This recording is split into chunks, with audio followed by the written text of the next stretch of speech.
128쪽으로 넘어옵니다. 자, 교과서 128쪽에서 공민왕의 반원 자주개혁은 비록 실패했지만 새롭게 성장했던 세력이 있었죠. 그들이 바로 신진사대부였습니다.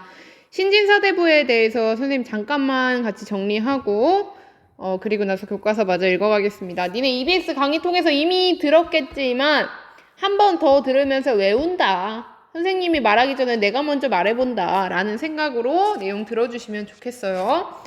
선생님이 지금 이 수업 강의를 찍으면서 얘들아 새로운 기능을 알아냈어. 바로 분할 화면이라는 거 보여? 한쪽에는 교과서가 딱 떠있고 한쪽에는 이렇게 노트가 딱 떠있는 이런 새로운 기능을 선생님이 알게 되었단다. 뭐 한번 적극적으로 사용해보고 쓸만한지 아닌지 한번 해보도록 하겠습니다. 자, 우리 권문세족의 특징 배웠고요. 권문세족. 그리고 이 권문세족에 대항하는 신진사대부 배웠습니다. 신진사대부. 자, 이 신진사대부와 권문세족은 고려 후기에 대립했던 굉장히 중요한 세력인데요. 이들의 세력을 특징을 이해하는 것이 여러분이 그 고려 후기를 이해할 수 있는 중요한 키워드가 됩니다. 먼저 권문세족은 누구랑 친했어? 친원적 세력이었죠. 친원적. 반면에 이 신진사대부는 성리학을 공부했어. 이 성리학은 굉장히 선진 학문이야. 성리학에 따르면 윗사람은 아랫사람을 잘 따라야 하고 또 큰 나라가 작은 나라는 아랫사람은 윗사람을 잘 섬겨야 하고 또 작은 나라는 큰 나라를 잘 섬겨야 하는 거야. 성리학에 따르면. 그래서 이 신진사대부는 그 고려보다 윗나라라고 생각했던 바로 명나라를 잘 따라야 합니다. 라고 생각해서 친명적, 명나라라 친밀한 성리학의 원래 나라이기도 한 명나라의 친한 성격을 가지고 있었다. 친명적 성격을 가지고 있었다. 그리고 또 이건 외교적 성향이었고 경제적으로는 어땠을까? 경제적으로는 권문세족은 어떤 땅을 가지고 있어서 굉장히 넓은 대농장, 산과 바다를 경계로 하는 세금도 안 내는 대농장을 가지고 있었고 반면에 신진사대부는 주로 지방에 있는 중소지주였습니다. 조그맣거나 중간 정도 되는 땅을 가진 사람들이었죠. 그러니까 얘네는 공부를 열심히 해서 과거제를 통해서 성공하는 수밖에 없었지. 그 다음에 권문세족의 종교를 또한 살펴볼 텐데요. 이 권문세족은 그 불교를 기반으로 해서 우리가 이렇게 잘 살게 된 데는 다 이유가 있어. 우리가 전생에 잘했기 때문이야 라고 생각했고 신진사대부는 어떤 학문이었죠? 그렇죠. 성리학. 이 유교가 원래는 뭐 공부하는 학문이었지만 나중엔 점점 종교적인 색깔을 띠게 되는 유교로서 성장하게 됩니다. 그래서 우리는 권문사족과 신진사대부의 특징은 친원적, 친명적, 대농장, 중소지주, 불교, 성리학 이렇게 구분지어서 파악할 수 있겠습니다. 자, 그러면 다시 분할화면에서 원화면으로 돌아와서 교과서 128쪽 한번 읽어보도록 하겠습니다. 비록 공민왕의 개혁 정치는 실패했지만 여전히 공민왕을 뒷받침했던 우리의 신진사대부는 남아 있고요. 그 다음에 강력했던 원나라가 지난 동영상에서 살펴봤듯이 점점 힘이 약해지고 있었다라는 내용 살펴봤죠. 그리고 어떤 민족이 자꾸 중국 내부에서 반란을 일으켰다? 한족이 반란을 일으켰다. 그리고 마침내 이 한족이 원나라를 북쪽으로 밀어내고 새로운 나라를 세우게 되는데 우리는 오늘 그 이야기부터 시작합니다. 자, 가겠습니다. 위화도 회군. 많이 들어본 말이죠. 14세기 중엽. 원을 북쪽으로 밀어내고 중국 내륙을 차지했던 어떤 나라? 바로 명나라입니다. 이 명나라는 바로 한족의 나라죠. 그럼 원나라는 어떤 족의 나라였어? 얘는 몽골족의 나라였어. 그치? 이 몽골족을 북쪽으로 밀어내고 한족이 중국 대륙을 차지하게 됩니다. 중국 대륙의 주인이 바뀌었어. 그치? 원나라에서 명나라로 바뀌게 됩니다. 우리는 이 시기를 원명교체기라고 해. 원나라랑 명나라가 교체하는 시기야. 굉장히 혼란스러운 시기야. 라고 기억해 주시면 좋겠습니다. 자, 명나라는 고려한테 야, 니네 천령 이북 땅 기억나? 이거 누가 수복한 땅이야. 그렇지. 공민왕이 수복한 땅이지. 그 땅 다시 내놔. 라고 요구하게 됩니다. 그러니까 고려에 있었던 왕 이름이야. 놀리지 마. 우왕과 최영 장군이야. 왕과 이 최고의 장군은 명나라의 요구를 거부합니다. 그리고 나서 명나라의 땅이었던 요동 정벌을 추진합니다.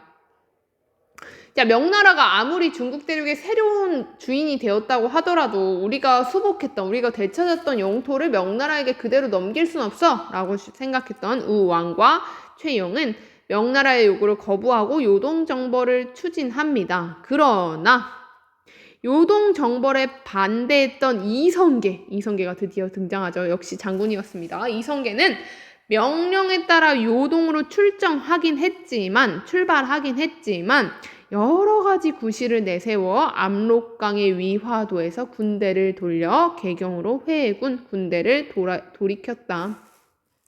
그것이 1388년 위화도 해군이다. 얘들아, 왕이 다스리는 나라에서 왕의 명령을 거역하고 심지어 군대를 가진 장군이 군대를 돌려서 왕이 있는 수도 개경으로 돌아왔다는 말은 쿠데타, 반란이라는 말이죠. 그래서 있었던 왕과 최영을 몰아내고 정치 군사의 실권을 이성계가 장악하게 되었다라는 내용입니다.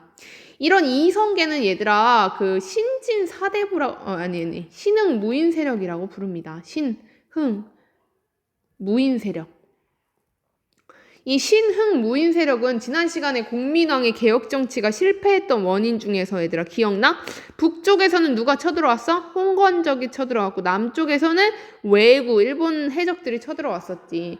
그런 홍건적과 왜구를 토벌하면서 성장했던 새로운 무인 세력들, 그들을 신흥 무인 세력이라고 했는데 그들 중 한 명이었던 이성계가 이렇게 정권을 장악하게 됩니다.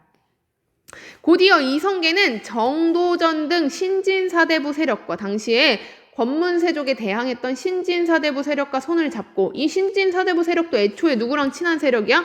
그렇지, 기억나지? 친명적 세력이잖아, 그치? 그러니까 명나라가 고려의 천령 이북당을 요구하면서 했을 때, 야, 명나라 막 들어야 돼 라고 신진사대부도 생각했겠지. 이성계는 정도전 등 신진사대부 세력과 손을 잡고 기울어가는 고려의 사회를 개혁하고자 했습니다. 그런데 개혁 과정에서 신진사대부 사이에 갈등이 발생하여 온건파와 급진파로 나뉘게 됩니다. 정도전 등 급진파는 새로운 나라를 세우는 데 뜻을 같이 하고, 새로운 나라, 즉 어떤 나라? 고려의 뒤를 이은 조선. 자, 조선을 새롭게 세우자! 반대로 온건파는, 정몽주 등의 반대했던 온건파는 고려를 개혁하자. 무슨 다른 나라냐. 이 나라가 어떤 나라인데? 라고 이야기하면서 고려를 개혁하자라고 했던 온건파와 급진파가 대립했고 결국 급진파가 온건파를 제거하게 됩니다. 자, 새로운 나라를 세우는데 반대했던 세력이 제거됐어. 그러면 이제 뭐 하면 돼? 그렇지, 이제 새로운 나라를 세우면 되겠다. 그치? 자, 다음 새로운 나라의 주인공 이름이 둘 다 등장했습니다. 누구와 누구? 그렇죠, 이성계. 첫 번째는 이성계, 신흥 무인 세력이었던 이성계, 그리고 신진사대부 중 급진파였던 정도전입니다. 이 둘이 고려 사회에, 끝나가는 고려 사회를 매듭짓고 이제 새로운 나라를 향해서 나아가게 됩니다. 아래 나오는 내용은 이방원은 이성계의 아들이죠. 이성계의 아들이 정몽주, 온건파였던 고려의 마지막 충신이라고 불리는 온건파였던 정몽주를 설득하기 위해서 이제 불렀던 하여가와 단심가입니다. 굉장히 아름답죠. 한번 참고해서 읽어보겠습니다. 하여가 이런들 어떠하면 저런들 어떠하니 만수산 드렁치기 얽혀진들 어떠하리 우리도 이같이 100년까지 누리리라. 이 말 무슨 말이야? 이런 나라면 어떻고 저런 나라면 어떠니? 즉 고려면 어떻고 조선이면 어떠리. 야, 나랑 같이 얽혀서 새로운 나라를 건국해보자 라는 시를 쓰자. 정몽주가 또 그에 대한 답가를 합니다. 단심가. 이 몸이 죽고 죽어 100번 고쳐 죽어 100골이 뼈가 진토되어 흙이 되어서 넋이라도 있고 없고 임향한 일편단심이야 가실 줄이 있으랴. 여기서 말하는 임은 누구야? 그렇지, 고려. 나는 the only one. 누구? 고려밖에 없어 라는 뜻이었죠. 이렇게 정몽주가 단심, 오로지 고려를 향한 충심을 보여주자 결국 이방원은 이제 집으로 가는 정몽주를 살해했다. 이런 기록도 남아있긴 합니다. 자, 교과서 128쪽까지 같이 살펴봤고요. 아래 나오는 문제 또한 살펴보겠습니다. 우리 강의 내용 잘 들었던 친구들은 이 내용 정리 문제 확인할 수 있습니다. 1번 땡땡땡은 처인 부곡민가 부곡민 반가워. 몽골 사령관 살리다 반가워. 누구야? 김윤후. 승려 출신 김윤후입니다. 몽골의 침입으로 수도를 땡땡땡으로 이거 무신 정권이 수도를 어디로 옮겨? 강화도로 옮겼지. 강화도로 옮겼다. 반가워. 원이 천령 이북 아까 지도로도 살펴봤어. 여기를 지배하기 위해서 뭘 설치했어? 쌍성총관부. 그리고 이 쌍성총관부를 수복했던 왕 누구였어? 공민왕이었다. 글자 조합하여 원 간섭기 관련. 난 이런 문제가 제일 싫어. 그래도 한번 해보자. 몽골? 세족이네. 권문세족. 자, 그리고 남아있는 단어 3개. 몽골풍이네. 몽골풍. 이런 문제 제일 싫어. 자, 넘어갑니다. 3번째. 옳은 내용 O, 틀린 내용 X. 선생님은 이런 문제를 좋아해요. 뭐가 옳았는지 틀렸는지. 자, 한번 읽어보겠습니다. 신진사대부는 성리학을 학문적 기반으로 하고 과거를 통해 관직에 진출해왔다. 뭐야 이거 맞는 얘기 대잔치 동그라미. 신진사대부는 공민왕 개혁정치를 지지하면서 본격적으로 중앙에 진출하였다. 동그라미. 얘는 원래 지방지주 출신이었지? 근데 공민왕의 개혁정치를 뒷받침하면서 과거를 통해서 중앙정치로 진출하고 성장했습니다. 자, 3번째. 원간섭기의 원의 세력을 배경으로 권문세족이 성장해왔다. 맞는 말. 권문세족의 아주 기본적인 성향은 친원적이었다. 자, 마지막. 공민왕은 토지와 노비 문제를 해결하기 위해 정동행성을 설치하였다. 공민왕이 토지와 노비 문제를 해결하기 위해 설치했던 기관. 이름에서도 이미 알 수 있었죠. 뭐였죠? 밭전, 백성민, 땅과 백성을 어떻게 해? 바르게 변화시키는 기구, 도감, 전민변종도감을 설치했었죠. 공민왕은 이 정동행성을 설치하지 않고 뭐 했어? 폐지했어. 공민왕의 발원자주 개혁에서 고려를 내정 간섭했던 이 정동행성을 폐지했었다. 그치? 그래서 이 마지막 보기 4번은 틀린 답이 되겠습니다. 자, 잘했고요. 우리 교과서 127쪽, 128쪽까지 살펴봤습니다. 다음 강의에서 마지막으로 129쪽 내용만 잠깐 한번 같이 읽어보고 강의 마무리하겠습니다.